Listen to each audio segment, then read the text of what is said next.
بسم اللہ الرحمن الرحیم۔ السلام علیکم۔ دل کی پرخلوص دعاؤں کے ساتھ زہرا وائس میں خوش آمدید۔ اسلام اور صبر و شکر۔ سامعین، ہمارا دین اسلام بہت پیارا اور آسان مذہب ہے۔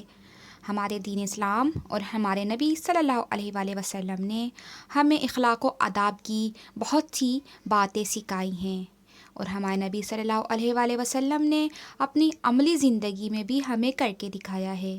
صبر و شکر، قصب حلال، میانہ روی، قانون کا احترام اور بہت کچھ۔ اگر ہم اپنی زندگی اسلام اور حضور نبی کریم صلی اللہ علیہ وآلہ وسلم کی سنت کے مطابق گزاریں تو کبھی ناکام نہ ہوں اور پریشانی کا منہ بھی نہ دیکھیں، بلکہ ہمیں اپنی اولاد کو بھی ان تعلیمات پر چلنے کا پابند کرنا چاہیے، کیونکہ اس میں ہی ہماری کامیابی ہے۔ سامعین، اس ویڈیو میں ہم آپ کو صبر و شکر کے بارے میں بتائیں گے۔ آپ سے گزارش ہے ویڈیو آخر تک ضرور دیکھیں۔ صبر کے لغوی معنی روکنا اور برداشت کرنا کے ہیں۔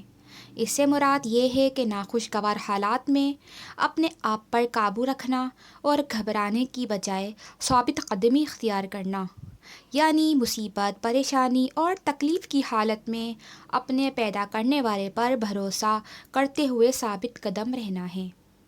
قرآن مجید کے نزدیک صبر کی تعریف یہ ہے کہ اللہ کی راہ میں پیش آنے والی تکلیفوں، رکاوٹوں، مخالفتوں اور ناگواریوں کو برداشت کرنا، اور ناموافق حالات کے باوجود نیکی اور سچائی کی راہ میں ڈٹے رہنا صبر ہے۔ قرآن پاک میں صبر کا ذکر 75 بار آیا ہے، جن میں صبر کرنے والوں کی خوبیوں اور اچھائیوں کو بیان کیا گیا ہے۔ سورہ لقمان میں ارشاد باری تعالیٰ ہے، اور جو مصیبت تمہیں پیش آئے اسے برداشت کرو، بے شک یہ بڑے عزم کی بات ہے۔ سورۃ البقرہ میں ارشاد باری تعالیٰ ہے کہ اے ایمان والو، صبر اور نماز سے مدد لیا کرو، بے شک اللہ صبر کرنے والوں کے ساتھ ہے۔ اللہ تعالیٰ کی مدد انہی کو حاصل ہوتی ہے جو صبر کا دامن ہاتھ سے نہیں جانے دیتے۔ اجتماعی زندگی میں بھی صبر کے اچھے نتائج سامنے آتے ہیں۔ قوموں پر جب کوئی مصیبت یا برا وقت آئے تو اس کا مقابلہ ہمت اور صبر سے ہی کرنا چاہیے۔ حدیث مبارکہ میں بھی صبر کی بہت تاکید کی گئی ہے۔ اس کے بے شمار فضائل ہیں، اور اس بارے میں بہت ساری احادیث بھی موجود ہیں، جن میں سے 2 صبر کی اہمیت کو واضح کرنے کے لیے بیان کی جاتی ہیں کہ صبر میری چادر ہے، جنت کے خزانوں میں سے ایک خزانہ ہے۔ اسی طرح دوسری احادیث کہ صبر ایمان کی چمک دمک ہے۔ سبحان اللہ۔ اسی طرح سامعین، شکر کے لغوی معنی کسی کا احسان اور حمایت پر اس کی تعریف کرنا اور شکریہ ادا کرنا کے ہیں۔ انسان کو اللہ تعالیٰ کی مہربانیوں کا احسان ماننا، زبان سے اس کا کھل کر اظہار کرنا اور دل سے اس کی عنایتوں کا شکر ادا کرنا چاہیے۔ اگر ہمارے جسم کے تمام بالوں کو زبان مل جائے اور ہم اس ذات کا شکر ادا کرنا شروع کر دیں تو ہم اس کی عطا کردہ نعمتوں کا شکر ادا نہیں کر سکتے۔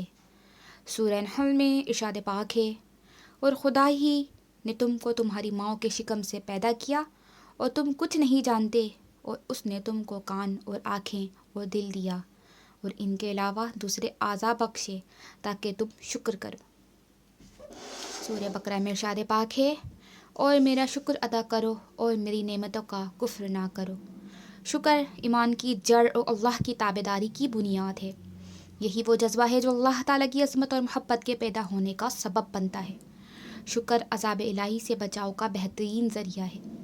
اللہ تعالیٰ کا شکر ادا کرنے کے ساتھ ساتھ لوگوں کے احسان کا شکریہ ادا کرنا بھی ضروری ہے، تاکہ احسان کرنے والے کو احساس ہو کہ اس نے ایک اچھا کام کیا ہے، اور اس طرح اس کے اندر نیکی اور بھلائی کرنے کا جذبہ پیدا ہوتا ہے۔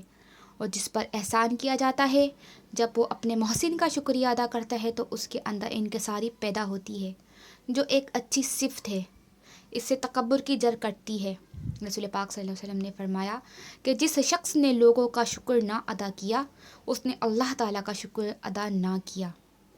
انسان زندگی کا ایک عام اصول یہ ہے کہ قدردانی اور پسندیدگی سے انسان کی ہمت افزائی ہوتی ہے، اس کا حوصلہ بڑھتا ہے، اسے نیکی سے رغبت ہو جاتی ہے، بھلائی اور امداد کرنے کو دل چاہتا ہے، تکبر ایک بدترین اخلاقی بیماری ہے۔ شکر ادا کرنے والا کبھی تکبر نہیں کر سکتا۔ شکر ادا کرنے سے عجز و انکساری ظاہر ہوتی ہے۔ ہمیں چاہیے کہ ہم احسان کرنے والے کا شکریہ ادا کرنے کے عادی ہو جائیں تاکہ انسانیت کے مضبوط رشتے استوار ہوں۔